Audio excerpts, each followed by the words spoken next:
Thanks for tuning in to the Drive On podcast, where we are focused on giving hope and strength to the entire military community. Whether you're a veteran, active duty, guard, reserve, or a family member, this podcast will share inspirational stories and resources that are useful to you. I'm your host, Scott DeLucio, and now let's get on with the show. Hey everybody, welcome back to the Drive On podcast. Today, my guest is Kathi Sohn. Kathi is an Army veteran whose current work focuses on the body memory process, which explores beliefs generated during childhood and how they impact our lives moving on into adulthood. So welcome to the show, Kathi. Why don't you tell us a little bit about yourself and your background before we get more into what this body memory process is all about? Yes, Scott, thank you for having me here. So a little bit about me. I started out after I graduated from high school. I started out in college and I didn't have a really great experience because I think I was still trying to kind of figure out what I wanted to be when I grew up. And I was very distracted. So I had music training, voice and piano when I was growing up. And when I got to this college campus and I found they had a fine arts building, I was in that building more often at the piano than I was in the library, even though I was studying pre-med at the time. And so that's why I was, just a little confused. Well, do you want to be a doctor or do you want to be a musician? What's going on? And it's just I spent some time trying to work that out. And one night I was with my parents, and I was particularly I felt like it was kind of like when you hit rock bottom, and you're like, this isn't working, and it was impacting my grades because I wasn't applying myself, and my self esteem went downhill. And my dad, who worked for General Dynamics, he was a contractor with the Navy in Connecticut building submarines, said, I have an idea, we'll talk about it at breakfast. So that's when he said, I think maybe the military may be a good plan for you. And so I agreed, and I actually went with a Navy recruiter who ultimately handed me over to the Army because of my test results. And at the time, the Army had the loan forgiveness program. So all those college loans, those guaranteed student loans that I had while I was trying to figure out what I wanted to do in college, I was going to be able to take care of them. And then also, of course, there's the opportunity to take, college courses in the Army. So it seemed like a perfect plan. And it really was. So here I went from someone who wasn't applying themselves to being, I was been into code school, by the way. So I was, if anybody is familiar with the old, I don't know if they have the same nomenclature anymore. In the old world of RFDF, I was no 5 hotel. So I did Morse code collection, and I was up at Fort Devens at it's the USAISD. So it was the school up there. And I graduated first in my class. In fact, they didn't even cut orders for me until, maybe a couple months later. So they let me be a sort of a part of the cadre and helping the other students. So I think that's where my journey finally began toward having successes, finding that place of excellence within myself, just earning awards and all of that with the military was so great. I only did that for 4 years. I knew that I didn't really want a such a sort I went in saying I don't want to do this as a career. And I was actually put in for recommended for OCS. And that year, there were so many applicants that they could pick college graduates. And so while I had, some college courses under my belt, I was in that pile that was just sort of taken off the top, and I wasn't even considered. And maybe that was fate. Maybe it wasn't meant to be. But anyway, that the military did so much for me because not only did I get my self-esteem, I also started my political science courses when I was stationed in Okinawa. So the University of Maryland had a presence on Kadena Air Force Base, and so that's when I started. And I actually graduated with my bachelor's right about the time I got out of the Army, and just like 2 weeks before, 2 weeks after. And then I immediately went into a job with the Department of Defense, and then I spent 36 years there. It was one of those jobs that I can't really talk a lot about it, but I had lots of different assignments, and I ended up in 3 different war zones. And so when I was in the Army, I didn't have that opportunity, but it was actually when I was a civilian that I spent some time in Sarajevo, some time in Baghdad, and really most of the time in Afghanistan, where I did a 6-month deployment in 2015. That was just really an interesting time. I had very young children, but thank God for FaceTime. And so, be able to stay connected. Right. It's good that families have that technology these days. It must have been really rough before that. Yeah, for sure. I know when I deployed to Afghanistan in 2010, some of these technologies, like the video calls and stuff, they were around, but they weren't quite as popular as they were, just even just a few years afterwards. And even just the internet connection speeds that we had wasn't all that reliable. So, you might get on, but then it gets choppy and, so you get a little bit of a call, but then it kind of cuts out and that kind of stuff. But we did have internet connection. And so there was a much more immediate, response as far as, being able to communicate back home, as opposed to people who maybe, think way back to, the World War I, World War II, even earlier generations where people were off for months, years at a time.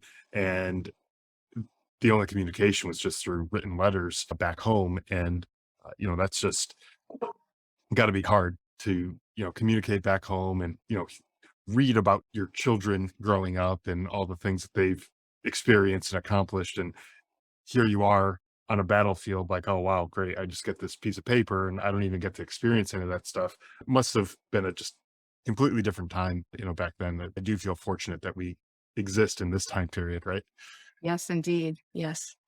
Yeah. So let's jump into the body memory process. Could you explain to me and the listeners what that process is all about and how you got involved in working with this?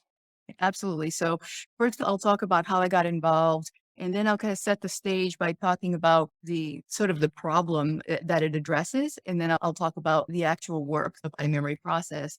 So 4th of July, 1994, I met my husband to be. And back at that time, he was the one who had created this work. So that's when I first learned about what this work was. And he was just starting to write a book, and that's how I really then became really deeply immersed in it, because I ended up as his editor, and so I was going through a lot of his book, very long. But to talk a little bit about David, so his name was David Williamson, and he had a near-death experience when he was 14 years old. He came from a military family. His dad was Air Force. He was brigadier general. And at the time they were in Vandenberg Air Force Base. And he said that the military doctors had done everything they could for him. They even had him on some experimental drugs. But I guess this is back in 1961, and they didn't really know what to do for that type of an infection. And he had no respirations, no pulse or a period of time. And then his dad was I guess looked at the monitor and said, "Hey, what's going on there?" And he actually had made his way back. He said he came back. He had a near death experience. He came back not knowing exactly what his mission was, but he knew he came back to do something, important for the world. And I think he came to understand what that was through his own personal experience of doctors telling him that he was never going to be truly well. He wanted to really be in the military. Again, he had a military family. He was even in ROTC, but ultimately told him that because he had lung issues, which he never let really, he was very active. He did a lot of activities, sports and things, but just couldn't meet those standards because the cilia in his lungs didn't work properly. And he would actually have to cough every now and then to kind of do what naturally happens for us, because again, the disease had done that. But, he was like, okay, he's on this personal quest for what is wellness. And when he got out of college, he has a couple of advanced degrees, and then kind of stepped out into the human potential movement. Took a lot of trainings, read everything he could, just went and traveled, and he pulled together this work based upon a number of contributing pieces of research, but three major underlying things that I'd like to talk about. One is that our beliefs help shape our reality. And I think that's a pretty commonly accepted thing, even in science. I mean, you can pick Scientific American now and find articles about that. And it goes back as far back as scripture about, it's done unto you as you believe. And I think that as humanity, we still don't really get that, because we still don't really pay close attention to the words we choose, or the thoughts we have, and that don't understand that how that makes us, that gives us so much power really to create our lives. And so that's one underpinning. Another is the mind body connection. And there have been scientists that have come along in the past 20, 30 years who have come to understand that the body is, Dr. Candace Pert, who was a researcher, said that our body pretty much is our subconscious mind for all intents and purposes, because the subconscious mind knows everything, but it's inaccessible. But the body has been found to really bring us those messages about what's going on. That's a major underpinning of this work. And I'll talk about Dr. Bert's work again in a moment. The third major underpinning is that they have found that babies are in the womb are actually, quite aware as far as being able to, pick up on things energetically, what they can hear. And while they don't have language, they're on an energetic level, they are able to process things, and things really start back then.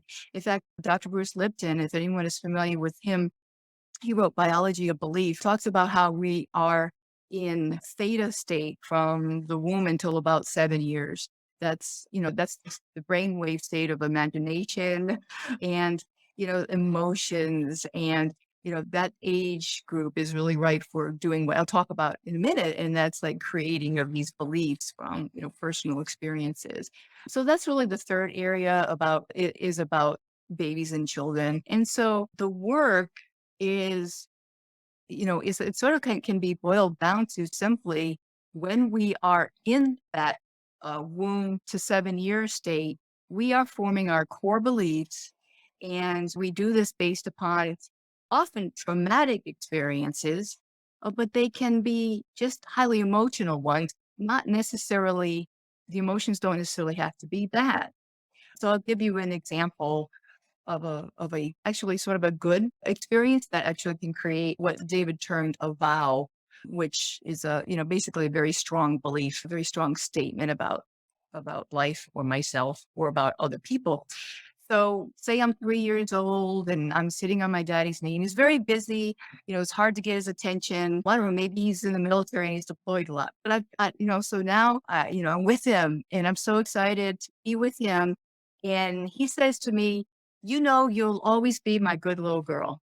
And somewhere, it's a happy time. And I sort of log it in that, okay, I'll always be your good little girl. Like, that's how to get love. That's how to be in the world. Because at that age, we're trying to figure out, how do we get love? How do we get support? How do we survive in this world? Right. There's another point I wanted to make here when I'm talking about it can be positive emotions. It can also be what someone might say is actually could be a good vow, such as I'll always be happy. Wow. Who wouldn't want to always be happy, right? That seems like a Right. pretty good one to have. But remember, it's I'll always be happy.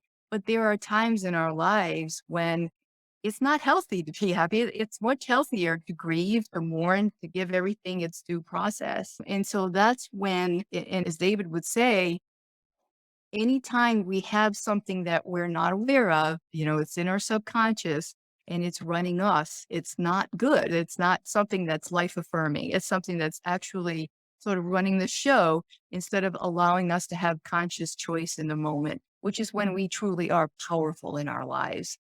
And so the body memory process is about, about addressing to discover those vows. But before I get into that, I mentioned Dr. Candace Pert, and I want to make a point here because this is very, very powerful and it's important to those who are trying to understand emotions and trauma and perhaps dealing with PTSD. So back in the 70s, she was trying to find the opiate receptor. His researchers at the time figured that if there is a drug that has an effect in the body, if it works the way, we want it to, there must be some receptor for it. And so they were looking for one for opiates and they did find it and they realized that, okay, why is it there? Right? Not because it's anticipating something that will come in from outside the body, but because there is a natural opiate, if you will, in our body called endorphins.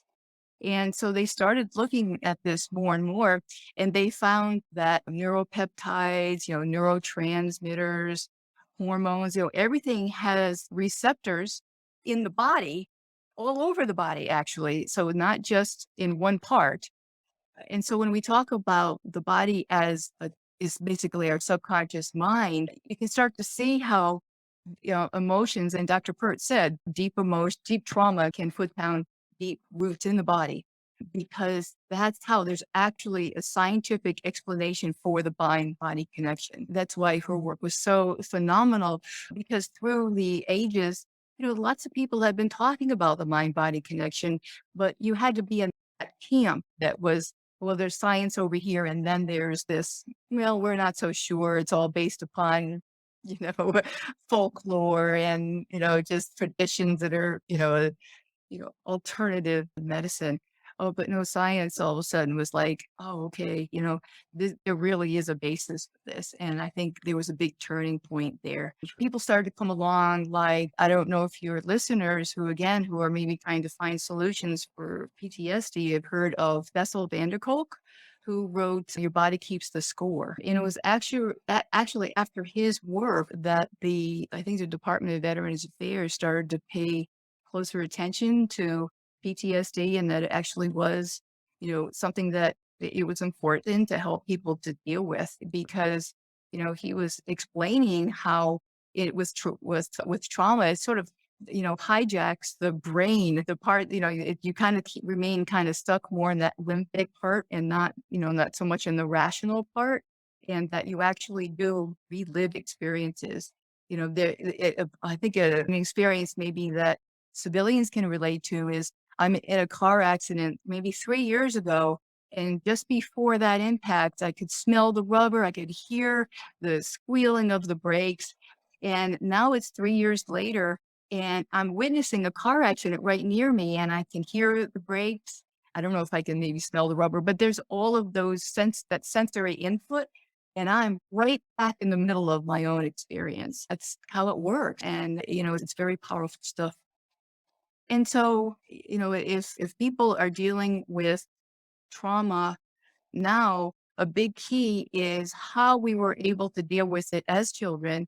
And Van der Kolk actually talked about if children had good attachment, like if they had parents who showed them a lot of love and they were able to maybe work out some of their emotional, because children are all about, always and never, and everything's a big drama, right? I mean, Right. you're a dad. And so if parents are able to kind of help them work that out and maybe even unknowingly kind of stave off some of these vows, the children might have, and this is what Van der Kolk says, have greater resources and tools to be able to handle traumatic events that happen later in life. And so, I believe that people who might be struggling with traumatic experiences now it might be very helpful for them to do work such as the body memory process to be able to discover, okay, what was going on back when I was little. And a lot of people don't necessarily remember. I mean, who remembers their time in the womb or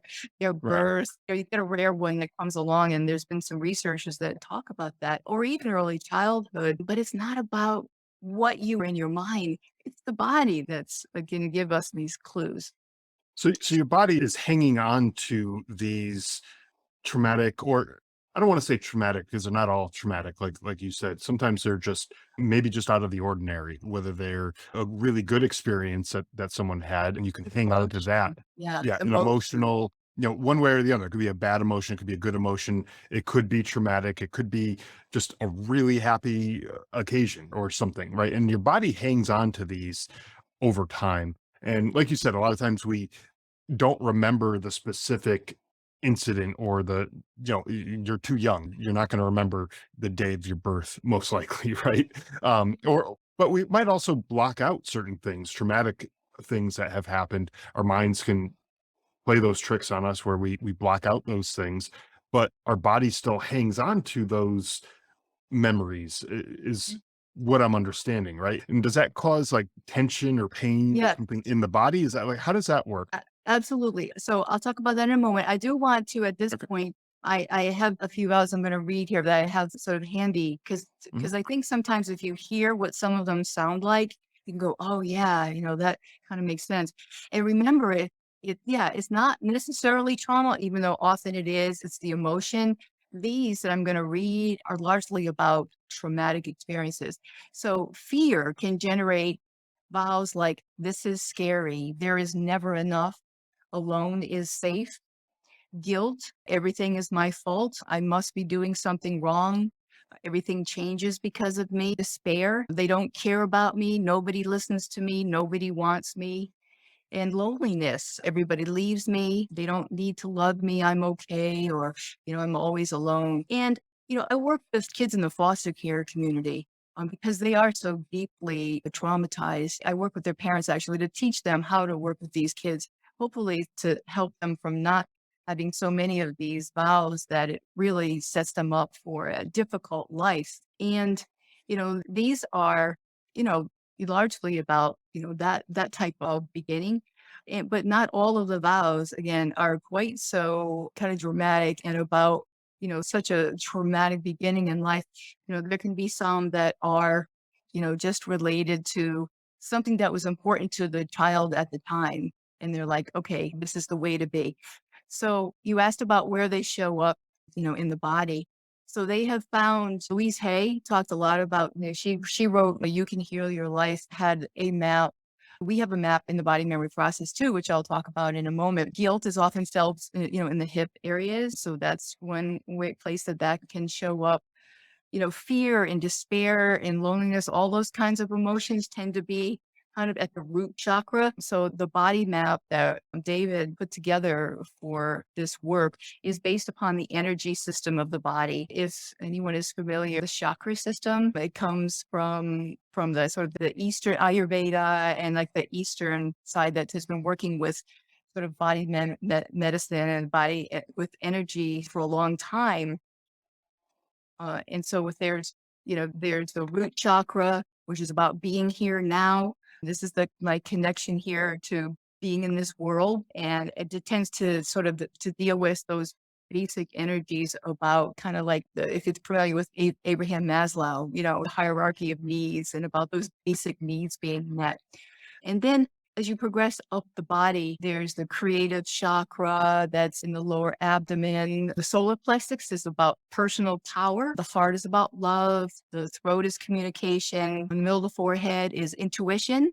And then there's a spiritual chakra at the crown. And so we have a body map that David had created about, right side is more about masculine issues, left side feminine. Front of the body is how I relate to the world, and the back of the body is about how the world relates to me. So I can give you an example, from I carried a knot in my left scapular area for like the longest time until I did the work after I had been involved in this work. And I did the work on myself. Go ahead. I think I called David my poster child. I have probably, the longest list of vows because I had quite a traumatic beginning in life. But I was adopted, and the trauma has to do with the before adoption. But my adoptive mom, of course, I think was very protective of me, because of what I had come from, and always tried to just kind of smother me, with love and always be in my affairs.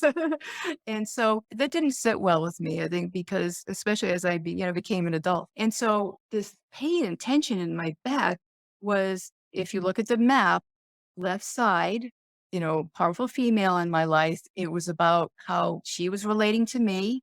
And it was between my throat chakra and my heart chakra.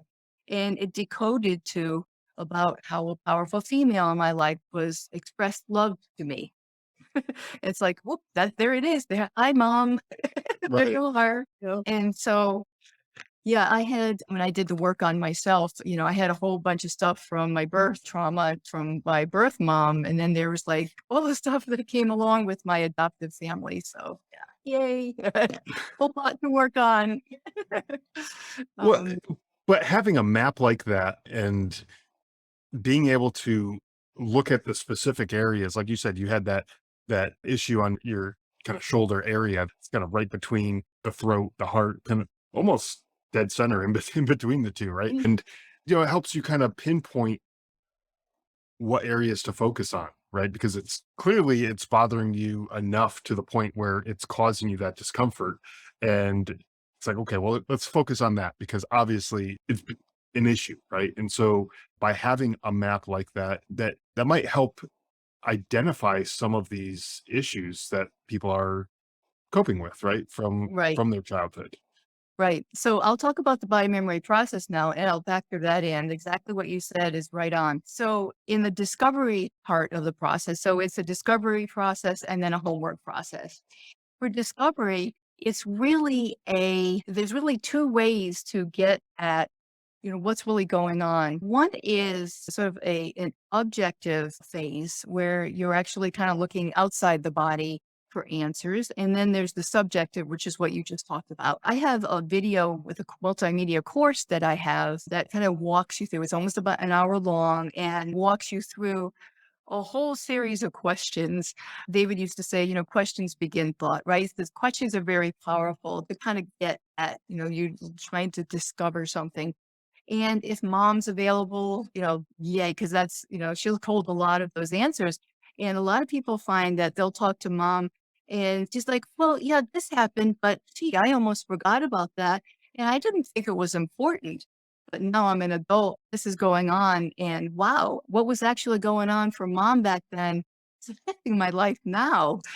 So it's a wonderful that interaction people have with mom and with other family members as they go through these questions and start to figure out what was going on. It can be very healing, and things can come up that really maybe need to, right, within families. So there's that the objective part, and then the subjective is yes, what's going on. So first, not it's what's going on in my body, which I'll talk about in a moment.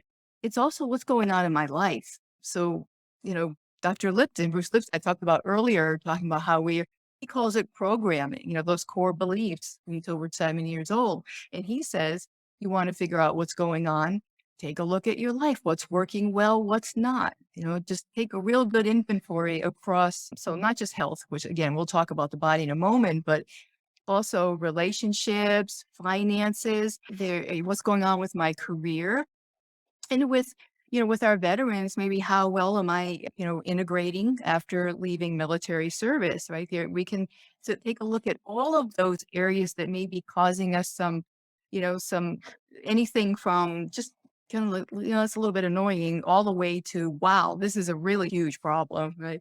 Right. So that's another way. There's questions also to kind of get you to think about those areas. And then, yes, our wonderful resource, the body. And I think it's at this point about 61 pages body map, which, for lack of an app, which I would like to develop at some point for this, because I think it could be very powerful to help. It's a sort of an interactive hyperlink PDF for looking at that body map that I described, sort of bumped up against going on 1,000 vows that we've collected over David doing this work for almost 30 years. So, and I don't know if I mentioned earlier that I lost my husband. Did I mention Uh, that? no, you That didn't. I did notice you using a lot of the past tense, so I kind of assumed, but I didn't want to pry into that either. But yeah, so sorry for your loss, but I'm in a way, I'm also glad to see that his work is continuing on, even, through this episode, through all the work that you're doing. It's kind of a nice tribute that you're doing to him and all the work that he's done. yes. So, yes, I lost David almost 3 years ago now. I was on my last assignment in Hawaii, actually, and supporting, Indo-PACOM with my work. And David became very ill, went downhill very fast. But yes, I mean, before he left, he had taken such good notes, and, he had hold this body map together. He had collected all of these vows that, yes, we were able to put this map together. And so people can, they can look at what's going on with the pain or tension in their body, or even a disease like a chronic disease usually is where it will show up.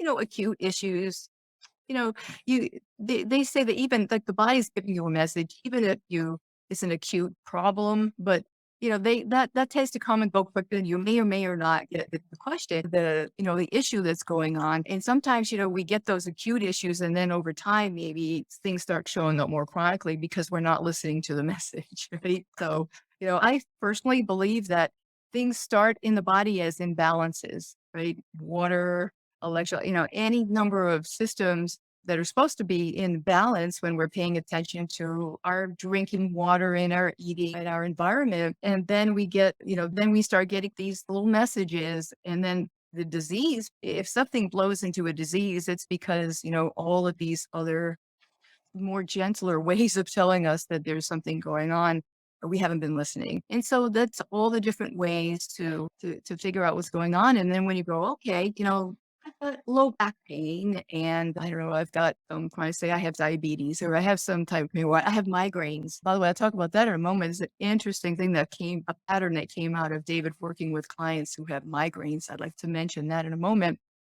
But just, then someone can take this body map and say, okay, and through, zoning into what's going on in that, what vows show up, in that area, then it can help them to do that self-discovery. It's not perfect. I would say, I think the perfect solution is having David Sohn in the room because I can't, unfortunately, we weren't able to clone him before he left us, but he would sit in a room with someone and within 3 hours, he would zone it like maybe a whole list of vows and they'd be off, to do their homework. And then I have about 25 case studies that are very, very well documented about what were their vows, what happened, what was going on in their life and then how things changed after they did the body memory process. I have a few of them up on my website and I'm turning, turning more into sort of infographics to show people, this is how this has helped other people. There's an initial book that I mentioned that he was writing that we published in 2004 called Escaping the Lab. And that has an appendix in the back, several appendices. One that has all those vows in sort of a table form, not really not interactive like we have now. So there's a resource there. And then I'm also working on my own book now. So I'm hoping for, within about 6 months or so to have that out to really be able to pull in some of the research that's happened since we, published the first book to help people connect with, wow, this really has a good scientific basis and this is really powerful stuff. Yeah, I am thinking about all of this stuff and how a lot of this stuff from childhood, shapes your beliefs or vows that you're talking about and how you think about yourself, your self-worth, your fears, your, different things that go on, right?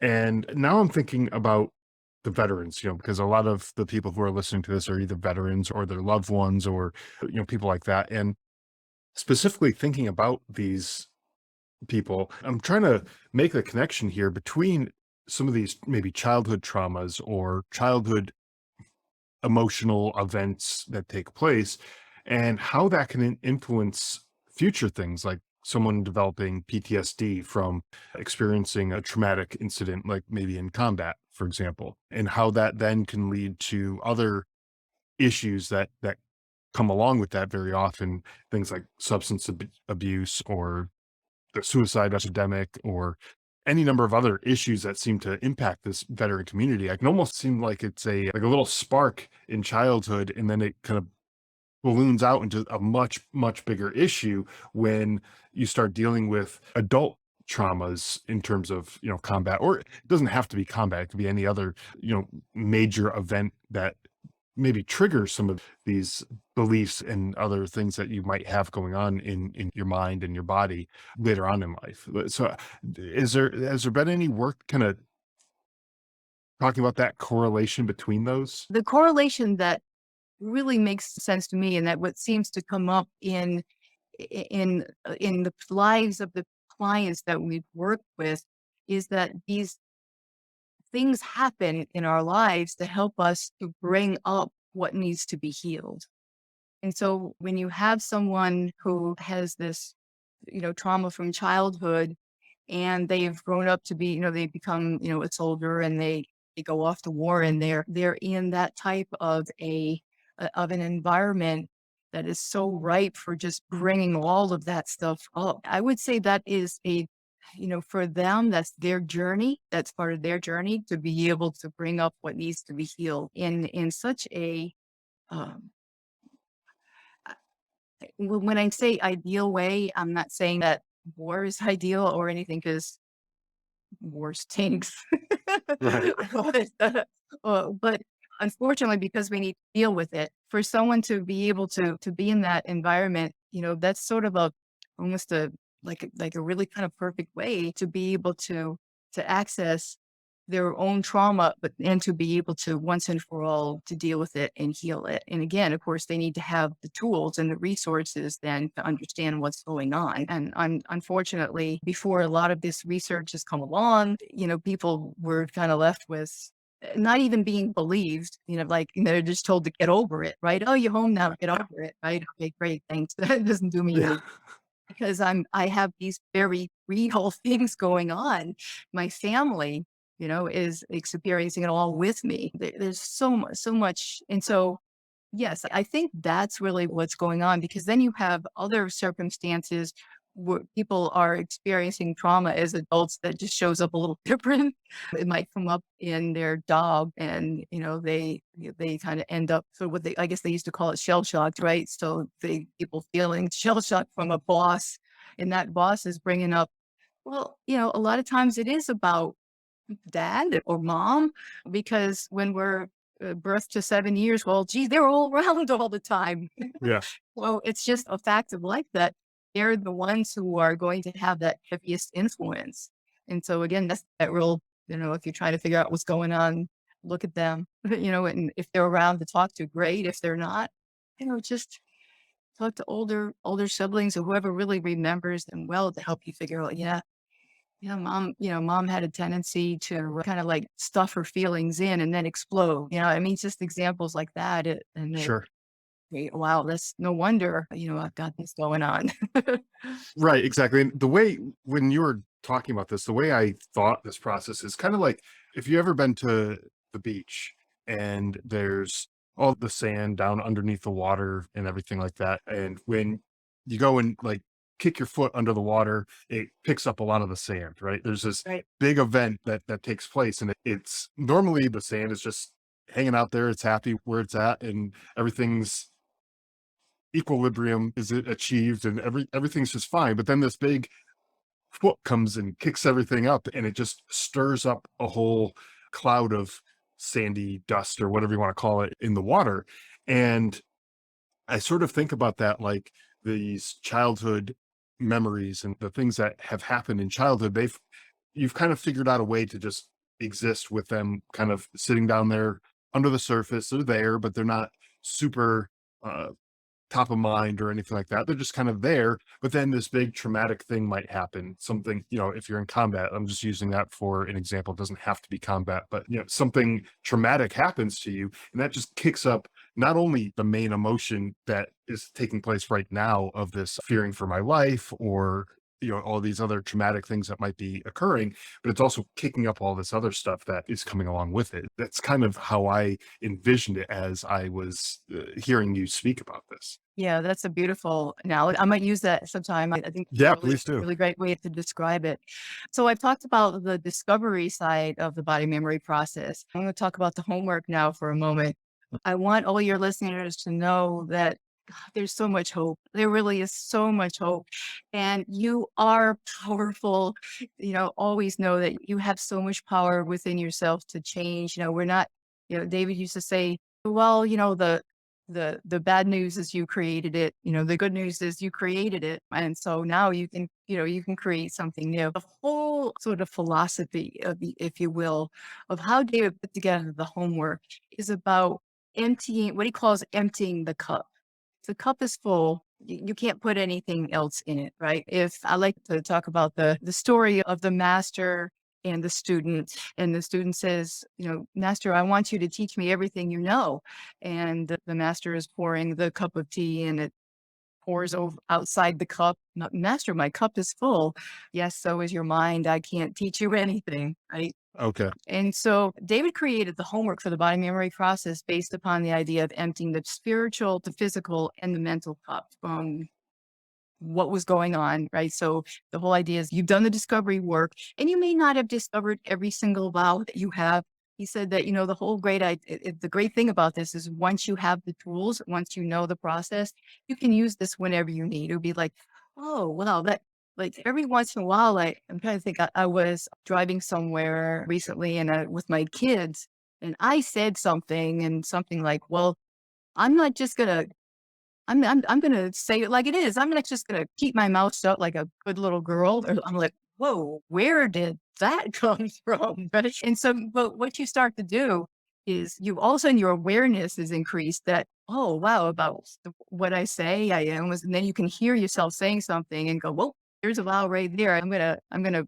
figure out exactly the wording and do the homework. And so that's really the beauty of it. So emptying the physical cup is what David termed disavowals. So we talk about the vows.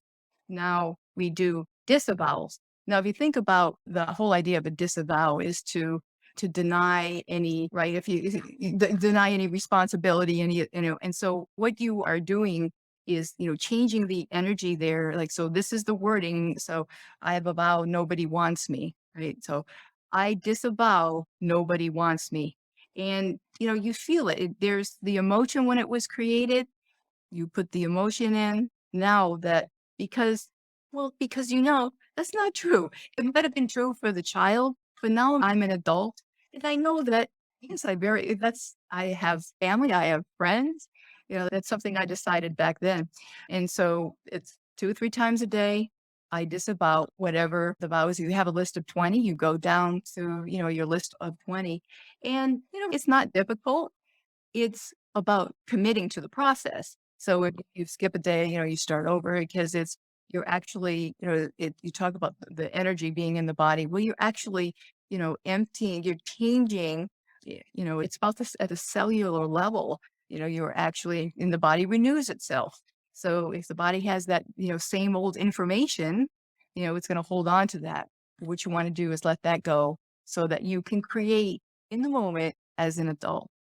The emptying the spiritual cup is no surprise here about forgiveness. Very, very powerful. Lots of people out there talking about the power of forgiveness.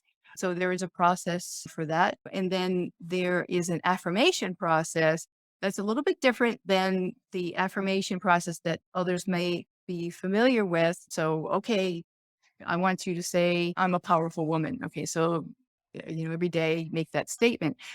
Well, we all know that when we make a statement like that, there's our brain starts talking to us about all the things that we've gone through our entire lifetime that have proven that statement wrong, right? Okay. Yeah.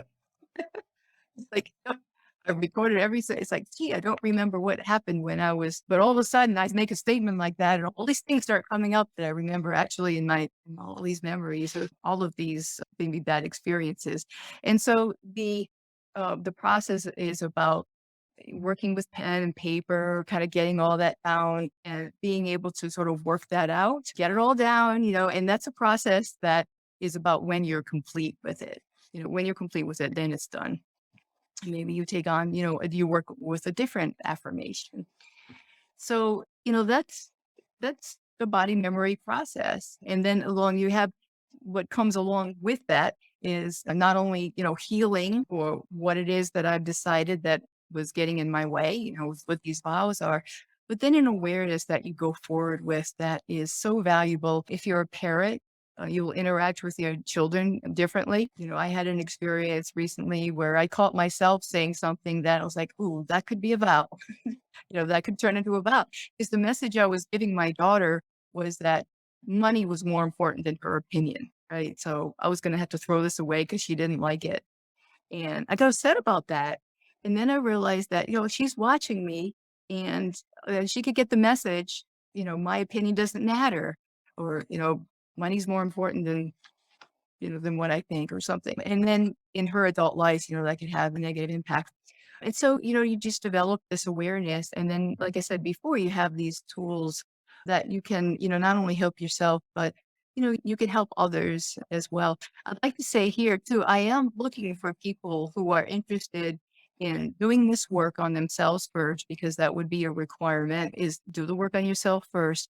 And then interested in actually being able to be sort of what I call what David termed an apprentice of the work, to be able to do, coaching for others to do the work. Really, really looking to grow that network, because David had a network, but then after David, there's been, a period of time, of course, that I needed to go through my own grieving process and Mhm. move the children from Hawaii, sell the house and buy a new house in the middle of a pandemic.